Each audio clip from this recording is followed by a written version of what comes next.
सद्गुरुनाथ महाराज की जय, महायोगी स्वामी उमानंद सरस्वती की जय. A few days ago, I received a message and people were keen that I teach Dnyaneshwari online. Well, friends, I don't know about how to teach online, but since I'm very comfortable with this concept of making video, I thought I'll give it a start till I know how to go online. But meanwhile, I suppose we'll have to make use of this particular method of me trying to make the video on YouTube. And thanks to YouTube people. Well, Dnyaneshwari. It is one of the most sweet word. A sweet word it is. Dnyaneshwari, the goddess of knowledge. Ishwari, the goddess of knowledge. I mean, and it is a universal message in Dnyaneshwari. It's a goddess of knowledge. Knowledge doesn't belong to any one particular class, caste, sect or people. Knowledge is for the universe. Anybody can make use of this knowledge. And all of us, we are thirsty for knowledge. If you don't treat it as a particular text in a particular language, because once you translate it in different languages, the knowledge is, it is free to travel. Knowledge is also free to travel. It just needs its own translating visas, officers who translate it, and then they can be presented to various countries. Yes, I think now instead of talking about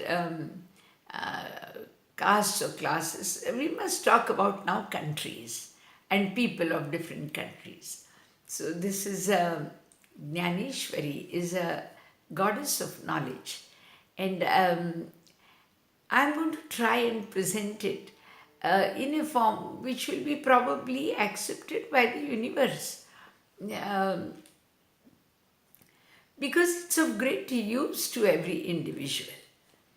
Because it's yes, let's see.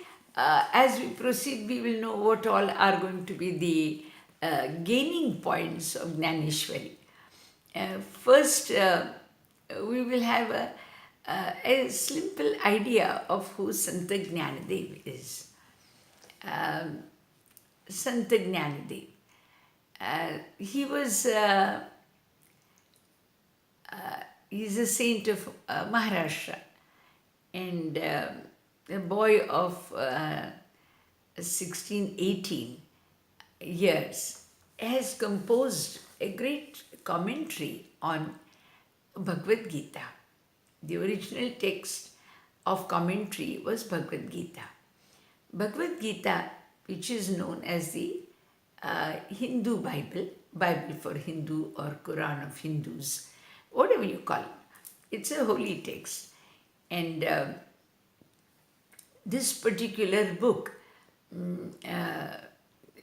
is supposed to carry the wise words of the Lord, especially imparted in the form of knowledge to a prince who was on a battlefield. That was Arjun. And it was in Sanskrit.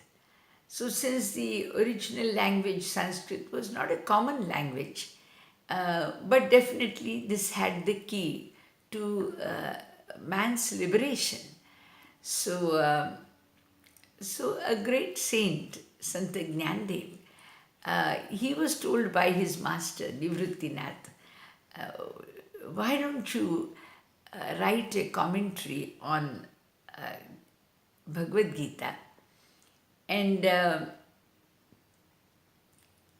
it will uh, it could work as a simplified version of it for the common man. They were opposed by the scholars at that time. The times were different, and there were certain scholars who were opposing them. This family of Sant Gnanadev, his brother Nivrittinath, he had another brother Sopan and one younger sister Muktabai. They were opposed because they belonged to, they were children of a sannyasi.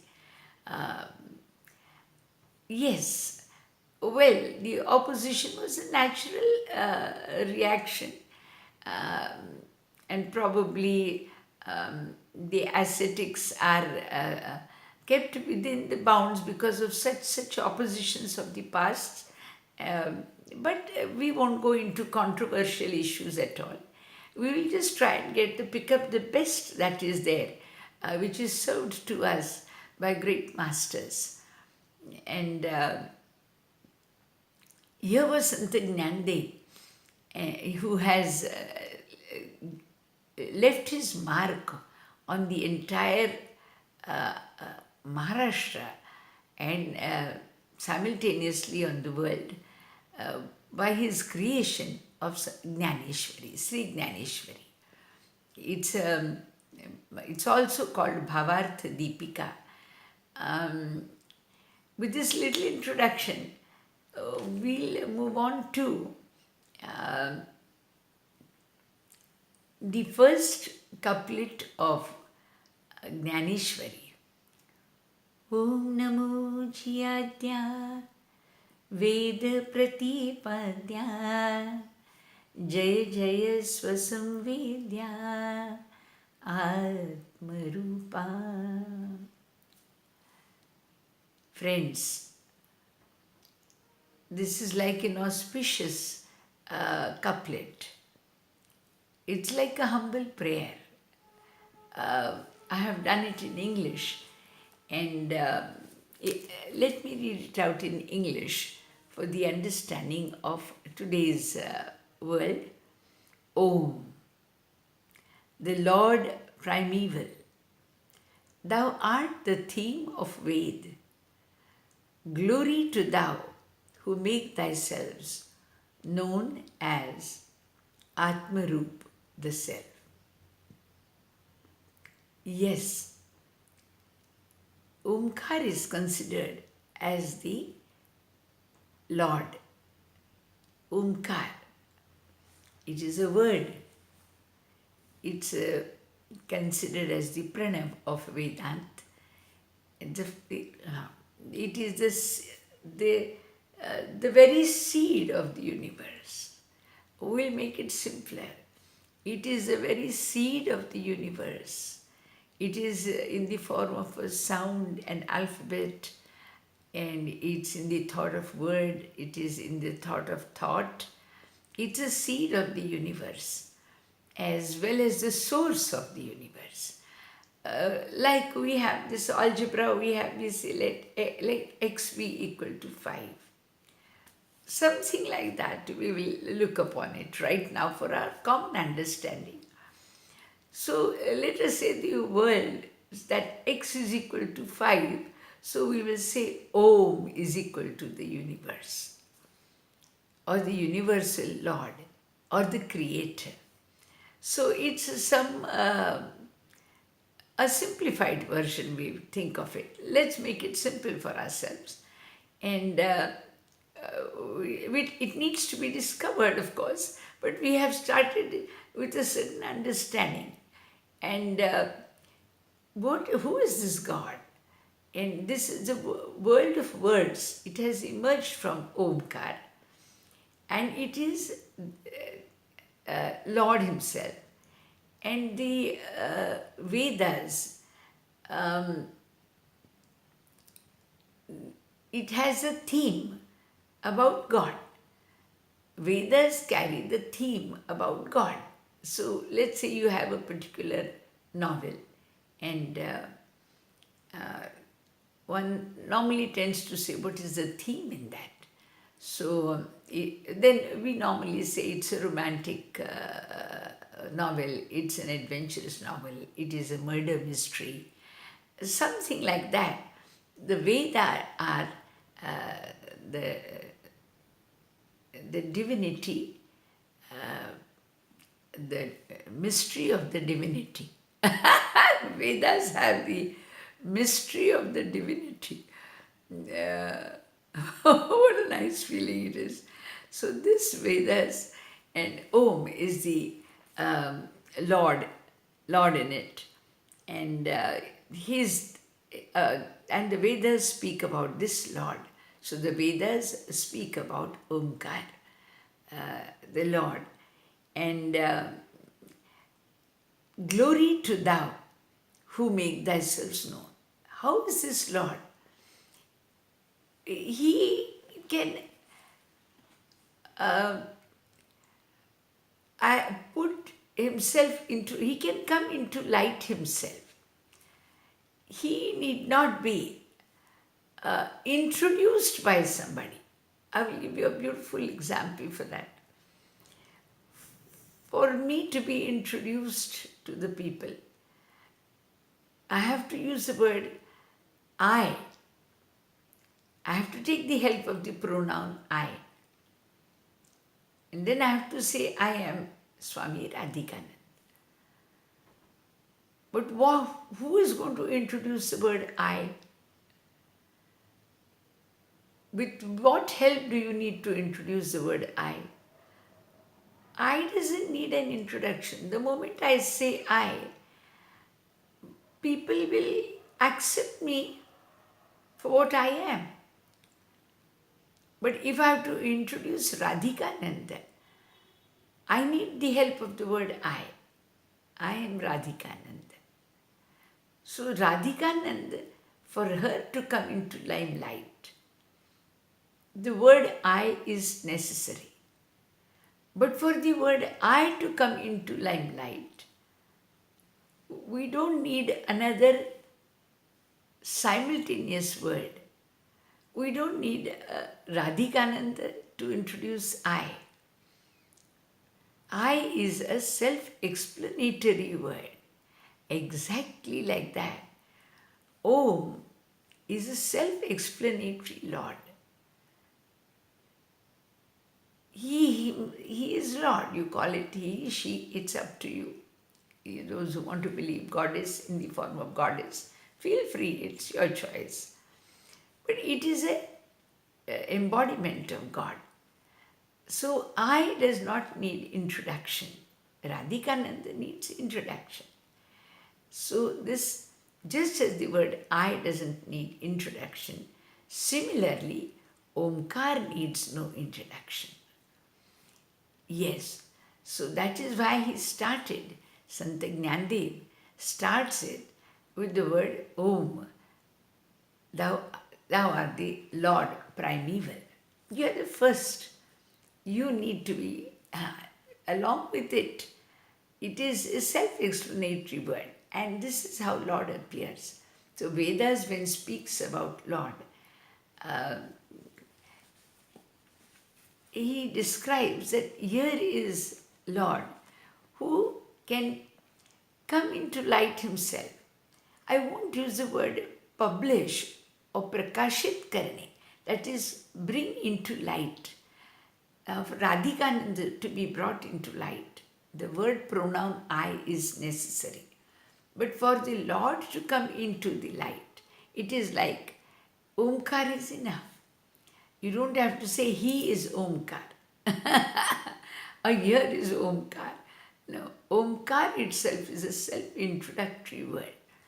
So it is like God. Which other word are you going to use to say God? If God says, well, God is God, that's all. So we don't need another word unless we need to point out. So we are trying to point out. So even the pointer is probably what he says is not required. It's a self-appearing principle, and it appears in the form of Atmarup. The word Atmarup is obviously the word I that I have used. It is in that form the Lord dwells. And this particular element, the knowledgeable element, and Sant Gnandev says, he is the Lord Ganesha. The Lord is himself an enlightening force. Suppose you have to describe God. How will you describe? How has Gnandev described? He says God is an enlightening force. It is an enlightening source.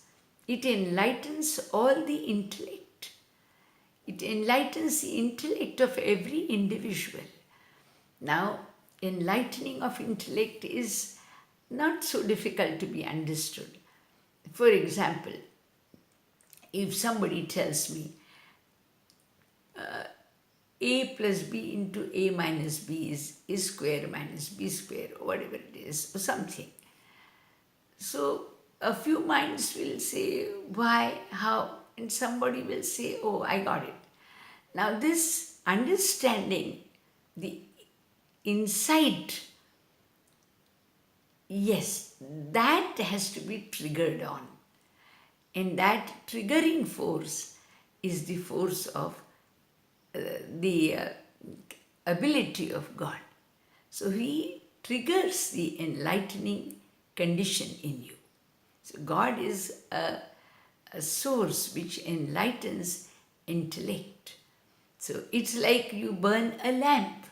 So you are lighting a lamp. Lamp actually is supposed to be light itself. But the act of lighting it, correct. Similarly, intellect is what? It is intelligence itself. But one needs to enlighten the intellect. And that enlightening of intellect is done by Lord Ganesha. We call it Lord Ganesha. Other religions will have a different name for it. Doesn't matter. But there is a process, or there is some element, some divinity which enlightens the intellect. And in Sant Gnandev's Dnyaneshwar, he is called Lord Ganesha. So he says, you are the Lord Ganesha, an enlightener of all intellect. And he calls himself, Gnandev refers to himself as, but I am a humble follower, humble servant of my Guru, Sri Nivrittinath. And he turns and tells the listeners, pay heed to what I say. So listen to what I am saying. The Marathi version is also very beautiful. Simultaneously, those who wish to refer to the Marathi part of it can go to the, I have one of my books is there on Kindle, Dnyaneshwar once again, but you can refer to, see if it is there on Google's, or if I receive some guidelines, then we'll see whether we can upload the original text in small proportions. So here we have, you are the Lord Ganesha, enlightener of all intellect, says Nivritti's Das Jnanadev. Gnandev says, Gnandev is initiated by his elder brother Nivritti, and he calls himself Das. Das is a humble, obedient servant. You call obedient servant. Normally, this service attitude nowadays is not there. Even by people who are working for others. But here, this is a mindset of a beautiful devotee. It's a mindset of a beautiful devotee. Yes, I would call myself Umananda's Das. Well, pay heed to what I say. Now he is addressing a great audience around him, a scholarly audience, and because people were interested in wanting to know what Bhagavad Gita had to say in Sanskrit. So here is a boy of 18. He is trying to address the audience of intellect. And now, can you imagine? He's called him, he is the enlightener of the intellect. And Sant Gnandev is, I think, trying to do that himself. He's trying to enlighten the intellects of the common man. So you see how beautiful this is. Sant Gnandev is like Lord Ganesha himself. He is doing the function of enlightening the intellect of the common man. So Gnandev and Dnyaneshwar has something very beautiful to say. The world of words entire personify your form decor. In first 20 couplets, Sant Gnandev has described Lord Ganesh. It's actually, suppose, the entire Indian philosophy was piled together in the form of a human being. Nowadays we have people try to arrange various coconuts together so that there is a shape of Lord Ganesha, or people try to have these small logos and they make a big country out of it. Something similarly, Gnandev has put all the Vedic literature of Indian philosophy together to create a form and a figure of Sri Gnandev in first 20 couplets. And let us see what this literature of Indian philosophy is. At least we'll get a rough idea of various scriptures which are considered as valuable and precious in Indian philosophy. So this is the world of words entire. All the words. Shabda Brahma. It is the world of words, and the world of words are considered as, yes, words are, they convert an unseen situation into a seen situation. They are not there only to express thoughts and desires. Words are transformers. They are transformers of an unseen situation to seen situation. So he says the world of words entire personify your form decor. He is now talking about Lord Ganesha. That the entire, your very form, what does your form suggest? For example, you have some strong, powerful wrestlers, let's say. What do their forms signify? They signify tough exercises done and muscles gained. There are people who symbolize beauty. There are people who are symbols of love and affection. And God's figure is nothing here but a personification of knowledge. Knowledge. For Sant Gnandev, he holds the God to be nothing but a complete collection of all the words of wisdom put together. So that's a very beautiful description of Lord Ganesh.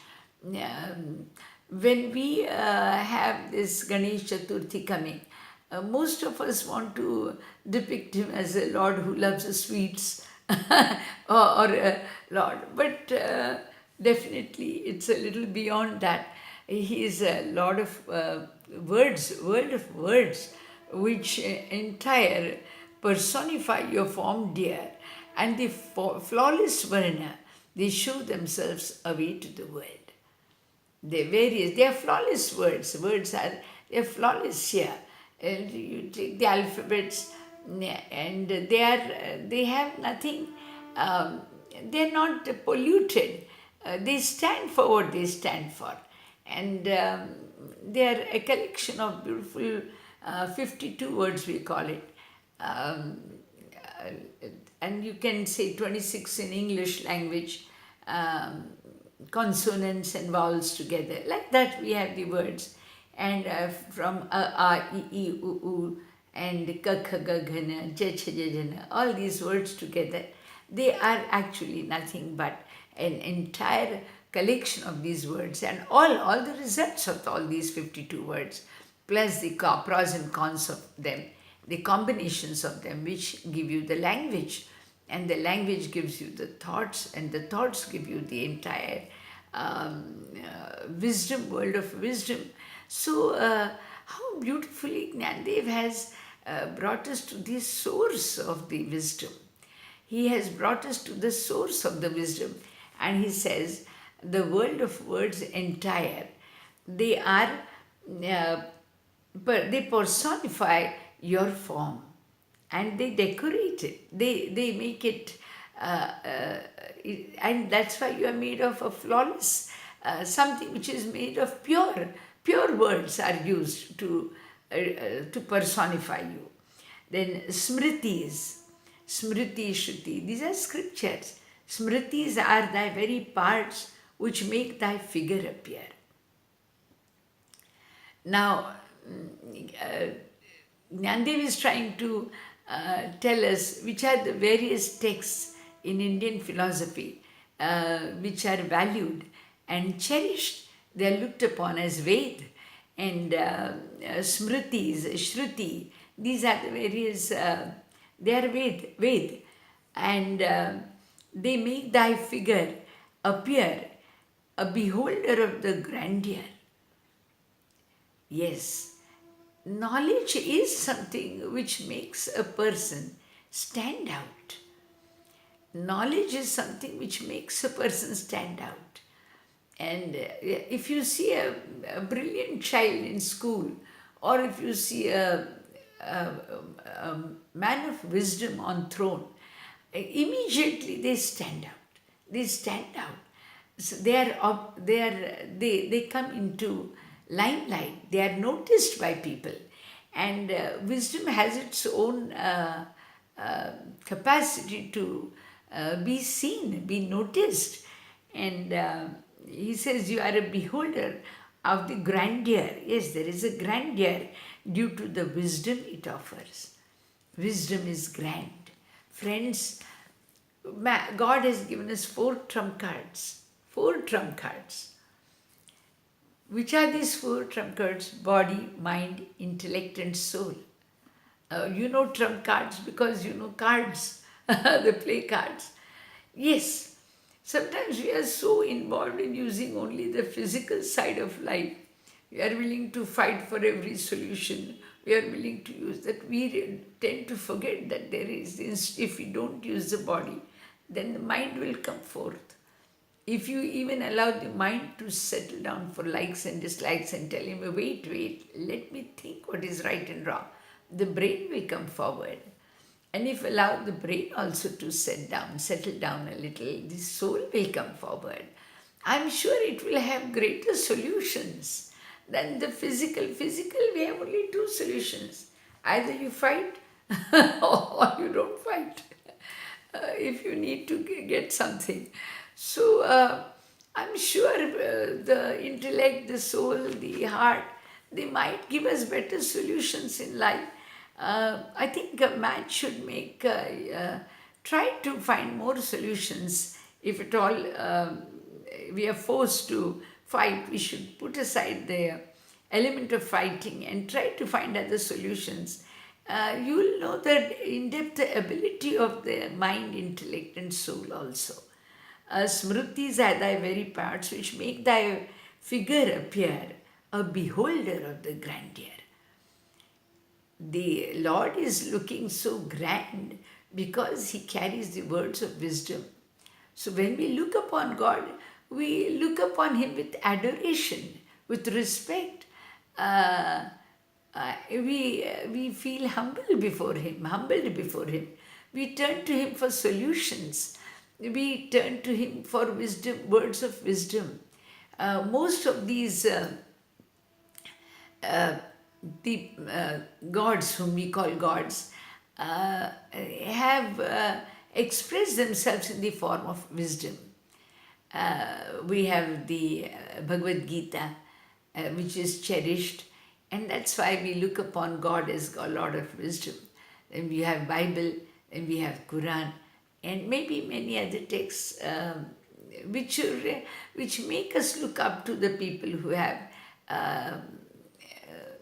expressed them or spoken about it or written them. And therefore, the words of wisdom make a personality grand. So, God is a source of wisdom itself. So, can you imagine how grand the personality could be? Well, Puranas 18 in number are the ornaments of adorn. My God, if I have to wear some ornaments, maybe as a common person I would have preferred diamonds and gold. As a sadhu, I prefer some rudraksha. But as a god, maybe I'll be wearing the words of wisdom. My God, I think that is really beautiful. So you have to adorn yourself with the ornaments of words. Yeah, you should be, people should see you, notice you. I mean, of course, I wouldn't go very far, but my father, he was a man of intelligence, and every time he spoke, the words were so beautiful that they really helped us to see humor in normal life. They helped us to laugh, they helped us to become wiser. So, words should decor you. Good, intelligent words of wisdom should decor. And this should be pure introducing yourself as a person of wisdom. It should not belittle the others around you. The words of wisdom are there to bring out the essence of the truth in life. Instead of using words to humiliate others and try to belittle others, those words, you see, any word which praises God, it doesn't humiliate human being. It just speaks highly about God. I don't think any word humiliates a human being. It just says, you are great, O God. So, but doesn't say that not a single prayer includes humiliating standards of mankind. It's so beautiful done. So Puranas 18, they are also lovely. Various Vishnu Puran, Garuda Puran, Brahma Puran. As a matter of fact, Guru Gita is from Skanda Puran. We have a Swadhyay, which is selected from Skanda Puran. So various these Puranas have got various stories. It's actually philosophy told in the form of stories. Entire mythology presents itself in the form of stories through Puranas.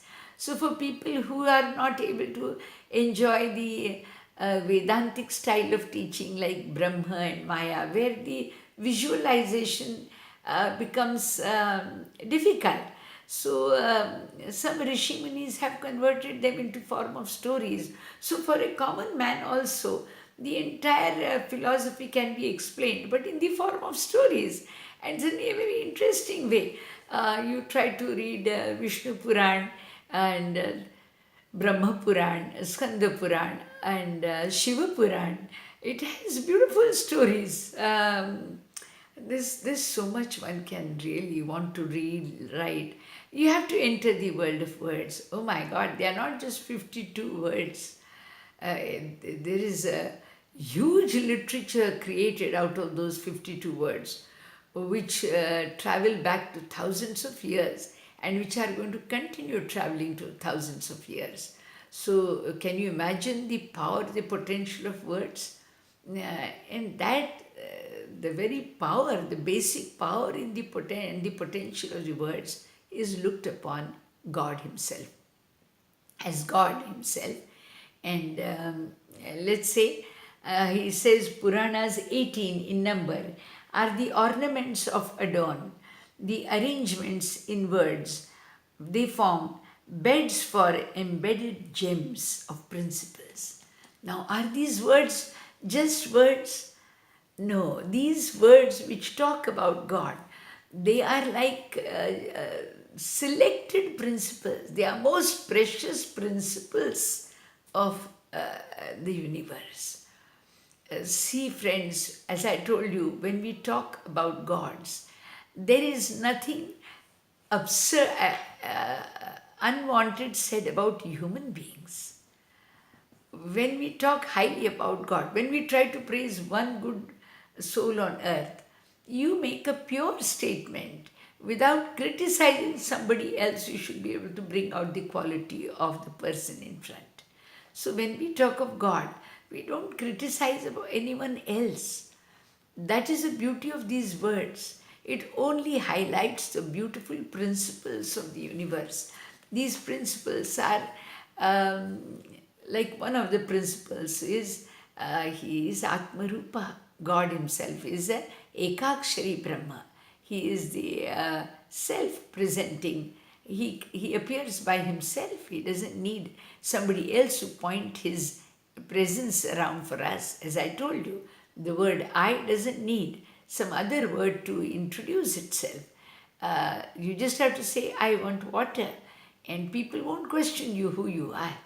Because that I is comes with a form, with a name, with an expression, and it's a complete personality.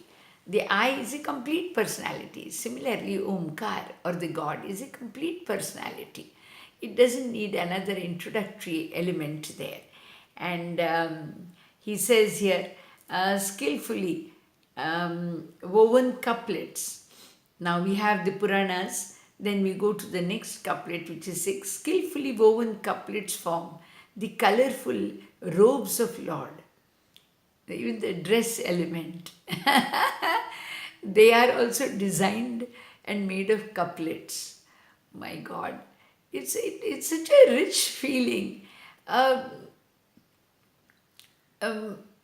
Imagine when you talk about the man of wisdom, we say, well, he speaks so beautifully, or he uses such lovely quotations, or his words are so nourishing. His words, very few words of his can change our thinking, influence our thinking. This is how you praise words of wisdom. You praise a man. His words are seen, heard, and he is seen because of his words. He is known because of his wisdom, words of wisdom. So something like that. Skillfully woven couplets, what do they form? They form the robes of Lord. My God, we are proud to wear silken clothes, cotton wear, cotton king, and denim shirts, and whatever it is. Can you imagine if I could say I'm wearing the dress of words? My God, yes, you should be, of course, you have to take it as subtle meaning out of it. Yeah, you have to realize that you will be considered as you are dressed by your words, by your speech. You are noticed by your presented because of your words, and you are presenting your personality with the help of the words. Now, sometimes the world of words which have arrogance, some people who are very arrogant, when they speak very rudely to others, and then the person who becomes a victim feels very bad about it. So normally I tend to say, when somebody speaks rude words to you, they are reflecting their personality. They don't speak about you. Something similar we must understand. The words are born by you. If you know how to use words correctly, you are going to be noticed for being a person of wisdom a person who lacks knowledge. It is not going to reflect somebody in front of you. So here we have the sixth couplet. Then seeing the poetic presentation with critical appreciation in it are as unseen